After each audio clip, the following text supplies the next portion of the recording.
अस्सलाम वालेकुम, मैं हूं फैसल तारड़। दोस्तों, आज की हमारी ये वीडियो इंतहाई मज़े की है, इंतहाई मालूमाती है। इस वीडियो में मैं आपको तफसील के साथ बताऊंगा कि फ़रदौस आशिक अवान साहिबा को क्यों निकाला गया, वज़ीर आज़म उन पर किस तरह से गुस्से में हुए और कितना वज़ीर आज़म साहब को गुस्सा आया।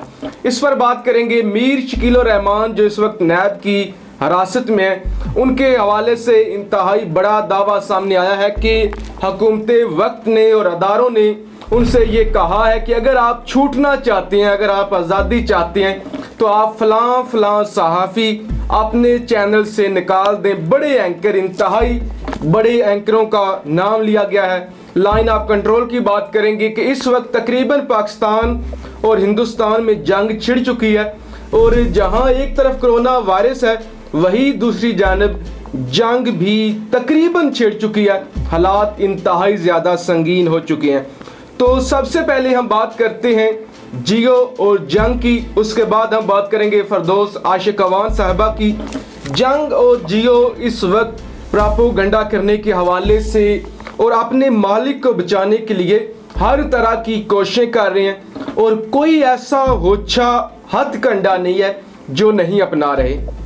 सलीम साफ़ी, जिन्हें सलीम लफाफी भी कहते हैं, उनके हवाले से मैंने आपको बताया था कि जब जनरल आसिम सलीम बाजवा साहब और शिबली फराज साहब ने अपने अपने ओहदों का हलफ उठाया था, तो उस वक्त सलीम साफ़ी ने यह ट्वीट किया था कि मैंने इन दोनों साहिबान को कॉल किया कि आप इज़्ज़तदार हैं, आप बड़े ओहदों पर फाइज रह चुके हैं, लिहाजा आपकी इज़्ज़त है, आप इस हुकूमत को डिफेंड ना करें, इस गंदे निज़ाम का हिस्सा ना बने और आप ओहदों का चार्ज संभालने से माजरत कर लें।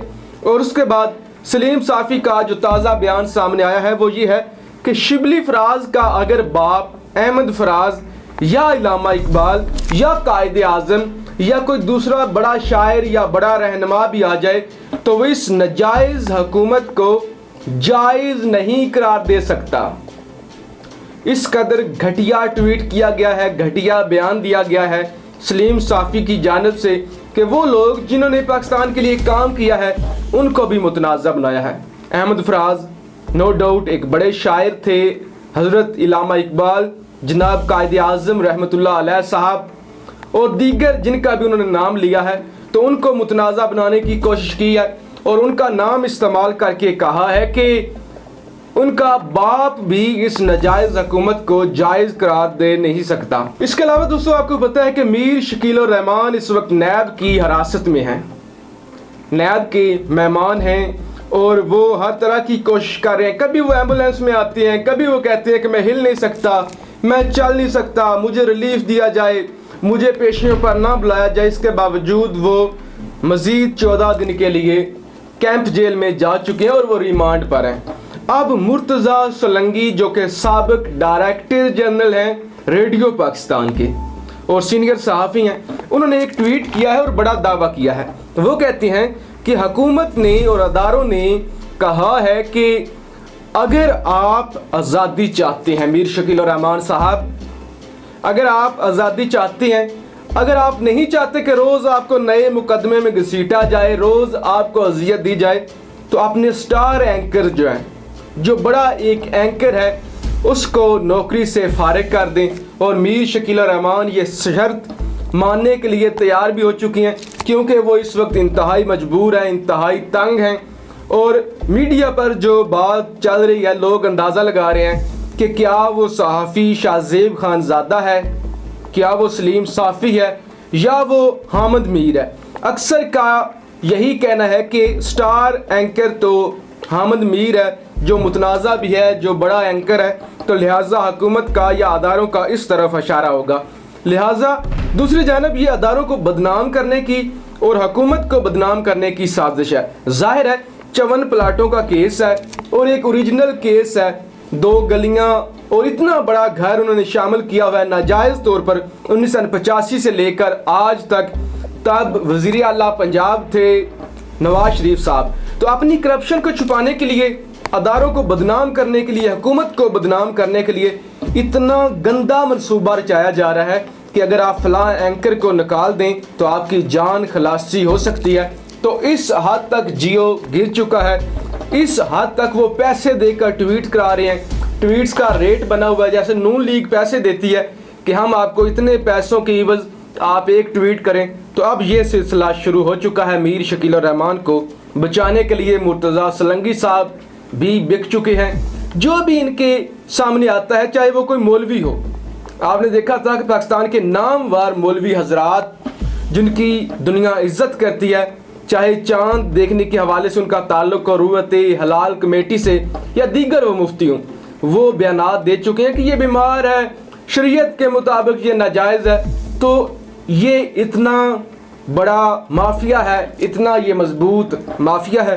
अब हम बात करते हैं इंतहाई अहम इशू पर, जो कि फरदौस आशिक अवान साहबा के हवाले से है कि उनको क्यों निकाला गया।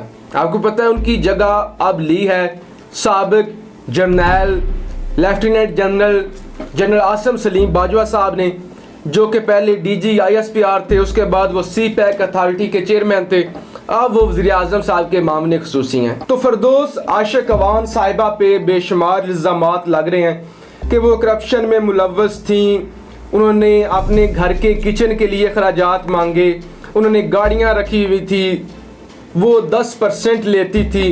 तो इस तरह से इल्ज़ामात लग रहे हैं। आप पाकिस्तान के इंतहाई सीनियर एंकर जिनका नाम इमरान खान है, और वो मेरे ख्याल से एक्सप्रेस पर अपना प्रोग्राम भी करते हैं प्राइम टाइम में, तो वो कहते हैं कि हुआ कुछ यूँ कि फरदौस आशिक अवान साहिबा को आज से 1 साल पहले जब अपॉइंट किया गया, तो उससे पहले जो वज़ीर इत्तलात थे वो फवाद चौधरी साहब थे। फवाद चौधरी साहब ने यह किया था कि अब हुकूमत जितने भी एड्स देती है तो वो एडवर्टाइजिंग एजेंसीज के ज़रिए देती है। पाकिस्तान में बेशुमार ऐसी एडवर्टाइजिंग एजेंसीज थी जिनके पास लाइसेंस भी नहीं था, जो फेक थी। तो उन्होंने सब का डाटा जमा किया, प्रोफाइल मंगवाए, सबको फारिग किया, और जो टॉप की 10 एजेंसियां थी उन्हें लाइसेंस जारी किया गया और उन्हें काम करने की इजाज़त दी गई कि वो अपने मुलाजमों को तनख्वाहें भी देते हैं और ईमानदारी से काम करते हैं। जब फवाद चौधरी साहब ने ओहदा छोड़ा तो उसके बाद आती हैं फरदौस आशिक अवान साहिबा। तो उन्होंने आते ही 2 मज़ीद कंपनियों को लाइसेंस जारी कर दिया, जिसमें एक जो कंपनी थी उनके रिश्तेदार या उनके जानने वाले इंतहाई अहम, वो मुनीर गोंदल की थी। मुनीर गोंदल जो उनके इलाके का है, जिसकी कंपनी के नाम कामटेक है, कामटेक के नाम से कंपनी थी, और उन्हें कॉन्ट्रैक्ट दे दिया गया 16 करोड़ के इश्तिहारों का, जिसमें से 6 करोड़ बचत आई, 3 करोड़ फरदौस आपा को मिले, 3 करोड़ मुनीर गोंदल को मिले, और इस तरह से सिलसिला चलता रहा। फिर अरशद खान जो कि PTV के MD हैं, उन्हें अपॉइंट किया गया, जो कि इंतहाई ईमानदार हैं, जो कि पैसे नहीं बना रहे, जिनका ये मौक़िफ़ है कि मैं खान साहब की मदद करने के लिए आया हूँ।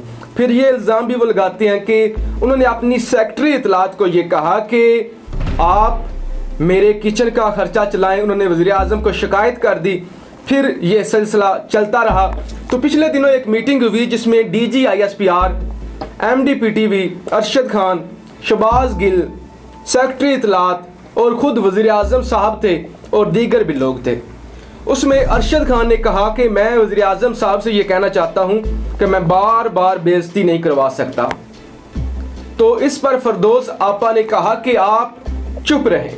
उन्होंने कहा पिछली दफ़ा भी जब मैंने आपके सामने हक़ाइक़ रखे थे तो फरदौस आपा ने मेरी बेइज्जती की थी, तो मैं बार बार नहीं करवा सकता। तो फरदौस आपा बोल पड़ी, वज़ीर आज़म ने खामोश करवाया।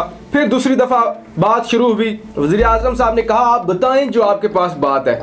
तो फरदौस आपा फिर बोल पड़ी, वज़ीर आज़म ने चुप करवाया, फिर बोल पड़ी, फिर डांटा और इंतहाई तल्ख लहजे में कहा कि फरदौस आप चुप करें। तीसरी दफ़ा, चौथी दफ़ा, 5वीं दफ़ा, 6ठी दफ़ा जब यही मामला आया तो वज़ीर आज़म गुस्से में आ गए। वो इंतहाई ज़ोर से चलाए और उन्होंने मुक्का मेज़ पर मारा, शीशे के मेज़ पर, और वो इंतहाई गमज़दा थे, इंतहाई गुस्से में थे। तो उसके बाद जब रिपोर्ट सामने आई फरदौस आशिक अवान साहिबा के हवाले से, तो उन्होंने उन्हें फारिग कर दिया और कहा कि आपकी छुट्टी है। और फरदौस आपा इस हवाले से कहती हैं कि ये मुझ पर इल्ज़ाम लगे हैं। जो प्रिंसिपल सेक्रेटरी हैं वज़ीर आज़म के, आज़म खान साहब, उन्होंने मुझे कहा कि आप इस्तीफ़ा दें, लेकिन मैंने कहा कि एक ऐसा बंदा जो कि ब्यूरोक्रेट हो, सरकारी अफीसर हो, वो किसी सियासतदान से इस्तीफ़ा कैसे मांग सकता है। इसके अलावा उन्होंने कहा कि मेरी वजारत में बहुत सारे लोग थे जो इंटरफेयर करते थे, जो कहते थे कि आप काम ना करें, कुछ काम करने नहीं देते थे। और सबसे बड़ा मसला ये था कि सरकारी बयान आने से पहले जब मैंने बयान देना होता था, मुझसे पहले ही बयानात आ चुके थे और अक्सर इश्यूज़ पर मुझसे पहले बयानात आ जाते थे, तो उनका इशारा शहबाज गिल साहब के हवाले से था। तो ये सारी सूरत हाल है कि पाकिस्तान के मीडिया में क्या चल रहा है, पाकिस्तान की सियासत में क्या चल रहा है कि वज़ीर आज़म साहब जिस पर भी एतमाद करते हैं, जिसको भी ईमानदार समझते हैं और अपनी टीम में शामिल करते हैं, और उनकी टीम उनका क्या हाल करती है। हुकूमत के एक नहीं 4 ठेकेदार बने हुए हैं, लाखों तर्जमान बने हुए हैं। अब समझ नहीं आती कि बंदा किसकी सुने किसकी ना सुने। यही वजह है कि अब वज़ीर आज़म साहब ने शिबली फराज और मजबूत तरीन इंसान आसम सलीम बाजवा साहब को अपॉइंट किया है ताकि उनको कोई चैलेंज ना कर सके। लिहाजा मेरी आपसे गुजारिश है कि अगर वीडियो पसंद आए तो अपनी राय ज़रूर दें। भारत के हवाले से हम अगली वीडियो में बात करेंगे। पाकिस्तान जिंदाबाद।